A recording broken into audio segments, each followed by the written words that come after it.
మెడ్ plus లో అదే medicine అదే క్వాలిటీ, మార్కెటింగ్ డిస్ట్రిబ్యూషన్ ఇంకోటి అంటూ వీళ్ళకి అదనపు ఛార్జీలు ఉండవు. అందువల్లే 50 to 80% డిస్కౌంట్ లో మనకు అందిస్తున్నారు.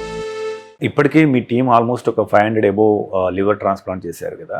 ఇండియాలో యాక్చువల్గా చూస్తా అంటే ఇప్పుడు లివర్ ట్రాన్స్ప్లాంట్లు ఏ రకంగా జరుగుతున్నాయి, సక్సెస్ రేట్ ఏ రకంగా ఉంది, ఎవరికి చేస్తారు, ఎంత ఖర్చు అవుతుంది, కొద్దిగా అవగాహన కల్పిస్తారు. ఫర్ ఎగ్జాంపుల్ అంటే నేను I'll just take you through ఒక 40 years బ్యాక్ ఎట్లా ఉండో చెప్తాను మీకు. లివర్ ట్రాన్స్ప్లాంట్ ఎవరు చేస్తామో చెప్తాను, ఎందుకు అట్లా ఉండో చెప్తాను. సాధారణంగా లివర్ ట్రాన్స్ప్లాంట్ ఎవరు చేస్తాం, ఫస్ట్లో మేము చెప్పాము లివర్ పాడైపోయి రిపేర్ చేయని పరిస్థితికి వచ్చిన వాళ్ళకి అప్పుడు మార్చాలని చెప్పాను. అది సో అంటే సిరోసిస్ నుంచి వచ్చే కాంప్లికేషన్స్ తోటి వచ్చిన పేషెంట్స్కి వాళ్ళకి లైఫ్ ఎక్స్పెక్టెన్సీ ఎక్కువ లేదు అన్న 1 or 2 years 3 years కంటే ఎక్కువ లేదు అన్న వాళ్ళకి ట్రాన్స్ప్లాంట్ చేస్తాం. సో అలాంటి వాళ్ళకి ట్రాన్స్ప్లాంట్ అంటే ఏంటంటే లివర్ మార్పిడి, అంటే ఈ లివర్ పాడైపోయిన లివర్ తీసి హెల్దీ లివర్, కొత్త లివర్ ఇస్తాం. అది లివర్ ట్రాన్స్ప్లాంట్ అంటే. అలాగే కొంతమందికి లివర్ క్యాన్సర్ ఉన్న వాళ్ళకి కూడా లివర్ ట్రాన్స్ప్లాంట్ చేస్తాం. అలాగే అక్యూట్ లివర్ ఫెయిల్యూర్ అంటే whether it is excess medications కొన్ని వాడటమో లేకపోతే కనుక వైరస్ వలన లివర్ సడన్గా పాడైపోయి ఫెయిల్ అయిపోయిన వాళ్ళకి కూడా liver transplant. These are generally most common indications. అది కాకుండా చాలా అదర్ కారణాలు ఉంటాయి కానీ but these are the most common indications. అంటే సిరోసిస్ వచ్చి లివర్ పర్మనెంట్గా డ్యామేజ్ అయిన వాళ్ళకి, లివర్ క్యాన్సర్, లివర్ ఫెయిల్యూర్ ఉన్న వాళ్ళకి జనరల్గా చేస్తాం. ఈ లివర్ ట్రాన్స్ప్లాంట్ 40 years బ్యాక్ చూసుకుంటే కనుక దాని లైఫ్ ఎక్స్పెక్టెన్సీ 40-50% ఉండేది. అంటే 100 మందికి చేస్తుంటే కనుక 30-40 మంది 50% ఉండేవారు, బతికేవారు, మిగతా వాళ్ళు చనిపోయేవారు. ఇప్పుడు అదే లివర్ ట్రాన్స్ప్లాంట్ 96-97% సక్సెస్ రేట్ ఉంది. అంటే అంత సిగ్నిఫికెంట్గా సైన్స్ ఇవాల్వ్ అయిందనమాట దాంట్లో. ఎందుకు అని అంటే కనుక ఇప్పుడు ఈ లివర్ ట్రాన్స్ప్లాంట్ ఎవరికైతే చేయాలో, ఎవరికైతే బాగా ఉపయోగపడుతుందో అనేది మనకి అవగాహన వచ్చింది ఇప్పుడు. So precision targeting the patients will really benefit from transplant. అది కాకుండా లివర్ రిజెక్ట్ అవ్వకుండా ఉండే మందులు, మంచి మందులు వచ్చినాయి ఇప్పుడు. సో మనం ట్రాన్స్ప్లాంట్ చేసిన లివర్ రిజెక్ట్ అవ్వకుండా అసలు వెరీ రేర్గా చూస్తున్నాం లివర్ రిజెక్ట్ అవటం ఈ మధ్య కాలంలో. సో అంత రేర్ అయిపోయింది అనమాట. అప్పుడు చాలా కామన్గా చూసేవాళ్ళము కానీ ఇప్పుడు లేదు అసలు అట్లా. సో అట్లా లివర్ రిజెక్ట్ అవ్వకుండా మంచి మందులు దొరికినాయి. So number 2 point. Number 3 point, surgical techniques skills improve అయింది. సో దాంతో మనకి ఎలా కాంప్లికేషన్స్ రాకుండా మనం త్వరగా బయటపడుతున్నాం. నెంబర్ 4, ట్రాన్స్ప్లాంట్ అయిన తర్వాత కూడా ఐసీయూ కేర్ కూడా మంచిగా పెరిగింది. సో ఎలా చేయాలి, ఎలా చేస్తే బాగా వస్తుంది, ఏమేం చేస్తే మంచిది అనేది తెలుస్తుంది అన్నమాట. సో ఈ కారణాల వలన liver transplant has become like a normal surgery, any other surgery లాగా అయిపోయింది అనమాట. జనరల్గా అరౌండ్ 5-6 hours అయిపోతుంది మొత్తం ట్రాన్స్ప్లాంట్ అది. అండ్ చాలాసార్లు బ్లడ్ కూడా మళ్ళీ బ్లడ్ ట్రాన్స్ఫ్యూషన్ కూడా చేయాల్సి ఉంటే బ్లడ్లెస్ ప్రొసీజర్ అంటాం, అంటే బ్లడ్ కూడా ఎక్కించాల్సిన అవసరం లేకుండా చేస్తున్నాం. ఈ మధ్య కాలంలో రోబోటిక్, లాప్రోస్కోపిక్ అండ్ రోబోటిక్ కూడా మనం ట్రాన్స్ప్లాంట్ చేయగలుగుతున్నాం. సో అంత ఎవాల్వ్ అయింది లివర్ ట్రాన్స్ప్లాంట్ అనేది విత్ 96-97% సక్సెస్ రేట్.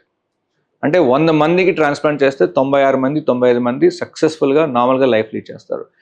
నేను ఎందుకు చెప్తానంటే నార్మల్ లైఫ్ ఎందుకు అంటున్నానంటే it is not only the life expectancy, అంటే మనం ఆయుషే కాదు వాళ్ళ క్వాలిటీ ఆఫ్ లైఫ్ కూడా అంత పెంచుతున్నాం. సో అంటే ఇప్పుడు ట్రాన్స్ప్లాంట్ చేయకముందు ఆ పేషెంట్ ఆల్మోస్ట్ ఇంకా ఇక్కడ ఉండి నరకం అనుభవిస్తున్నట్టు అనమాట పాపం. ఎందుకంటే పొట్టలో బాగా పద్దాక నీడు వస్తుంది, పద్దాక వచ్చి సూదితోటి గుచ్చిపించుకొని నీడు తీయించుకోవాల్సి వస్తుంది, కామెర్లు ఉంటుంది, వాళ్ళు ఇట్లా నడవలేరు.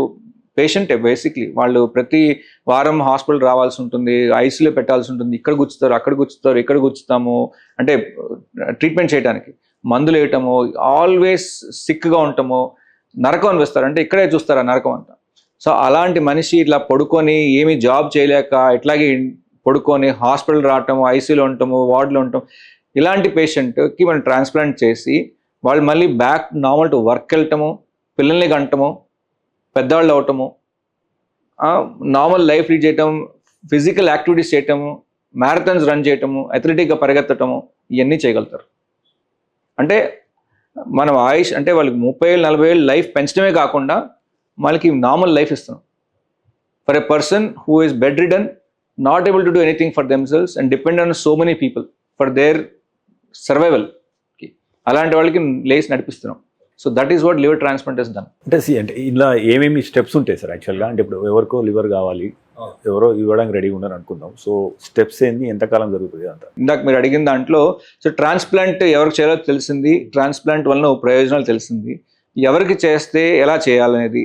సో దీంట్లో 2 రకాలు ఉంటాయి ట్రాన్స్ప్లాంట్స్ దాంట్లో. ఒకటేమో కడావర్ అంటాం, అంటే ఎవరైనా బ్రెయిన్ డెడ్ పేషెంట్, చనిపోయిన పేషెంట్, అన్ఫార్చునేట్లీ లివర్ బాగా పనిచేస్తుంది, అలాంటి వాళ్ళు లివర్ తీసుకొని ఎవరికైతే అవసరం అవుతుందో వాళ్ళకి ఇస్తాం. సో దానికి కెడావర్ ట్రాన్స్ప్లాంట్ అంటాం. సో దీనికి తెలంగాణ దాంట్లో జీవన్ దాన్ ప్రోగ్రామ్ అని ఉంటుందన్నమాట. Telangana government has been very proactive in doing all these transplant and donations అనమాట. సో ఈ ప్రోగ్రామ్ వలన ఏంటంటే కనుక మనం గవర్నమెంట్ రిజిస్టర్ చేసుకుంటాం. ప్రతి హాస్పిటల్ ఎక్కడైతే ట్రాన్స్ప్లాంట్స్ చేస్తున్నారో ఆ హాస్పిటల్ ద్వారా మనము గవర్నమెంట్కి రిజిస్టర్ చేస్తాం. సో ఇట్లా జీవన్ దాన్ ప్రోగ్రామ్లో రిజిస్టర్ చేస్తే మనకి ఎక్కడైనా ఆర్గన్ అవైలబిలిటీ ఉంటే కనుక మనకి ప్రిఫరెన్స్ వస్తుంది అన్నమాట దానికి. సో అట్లా ఒక సిస్టమ్ ఉంది, సిస్టంలో మనం పెట్టుకొని దాన్ని బట్టి మనకి ఆర్గన్ వస్తుంది. That's one way of getting a transplant.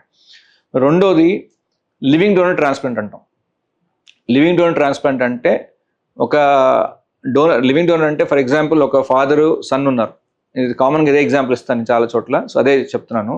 So ఫాదర్కి లివర్ అవసరం ఉంది, సన్ డొనేట్ చేయడం రెడీగా ఉన్నాడు. సో ఆ సన్లో ఉన్న 100% 100% లివర్ దాంట్లో అప్ టు 60% లివర్ అంటే 60% లివర్ తీసి ఫాదర్కి ఇస్తాం. సో సన్కి మిగిలిన 40% ఉంటుంది కదా, ఆ 40% again will regrow to 100% within 2 నెలల్లో, 8 weeks, 6 to 8 weeksలో మళ్ళీ నార్మల్ సైజ్కి వచ్చేస్తుంది సన్కి, ఎవరైతే డొనేట్ చేశారో వాళ్ళకి. అట్లాగే ఈ ఫాదర్కి వచ్చిన 60% liver will also regrow to 100% within 6 to 8 weeks. అంటే 2 నెలల్లో ఇద్దరికి నార్మల్ సైజ్ లివర్లు వచ్చేస్తాయి, ఫంక్షనింగ్ లివర్స్. అండ్ ఈ డొనేట్ ఎవరైతే చేస్తారో వాళ్ళకి సేఫ్గానే చేస్తాం. ఒకవేళ కనుక వాళ్ళకి హాని కలిగించేటట్టయితే కనుక ప్రోగ్రామ్ అనేది రన్ అవుతుంది కదా. ఒక మంచిగా హెల్దీ పర్సన్ని హాని చేయకూడదు. మేము మెడిసిన్లో ఫస్ట్ నేర్చుకునేది ఒకళ్ళు మంచి చేయకపోయినా పర్లేదు, ఒకళ్ళు చెడు చేయకూడదు. సో అట్లా ఆ డొనేట్ చేసే వాళ్ళకి సేఫ్టీ ఉన్న తర్వాతనే ఇస్తాం. సో అలా డోనర్ సేఫ్, అలాగే రిసిపియంట్ సేఫ్గా బయటపడతాం. ఈ సక్సెస్ ప్రోగ్రామ్ అన్ని అరౌండ్ 96-97% పైన ఉంది. సో అంటే మన చేతిలో మనది లైఫ్ సేవింగ్ ట్రీట్మెంట్ అది దాంట్లో. సో అట్లా 2 రకాలుగా ట్రాన్స్ప్లాంట్ చేసుకోవచ్చు అనమాట. కెడావర్ ట్రాన్స్ప్లాంట్ అలాగే లివింగ్ డోనర్ ట్రాన్స్ప్లాంట్ రెండింటికి.